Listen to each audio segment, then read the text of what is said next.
Hi everybody, today we'll talk about how to fix or how to solve being slow on Instagram.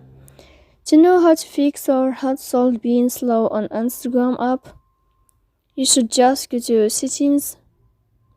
After that, you can click on apps, default apps, app settings. Here in this list, you will enter to the window of Instagram and you can click in this page. Here in this list of app info, you can click on first stop and you can click OK. Then you will enter to storage. Here you can click clear cache. Don't click clear data because that can cause you errors in your app. In the end, you can turn off your Wi-Fi and you can wait a moment to turn on your Wi-Fi again. So please don't forget to support us, bell like and subscribe.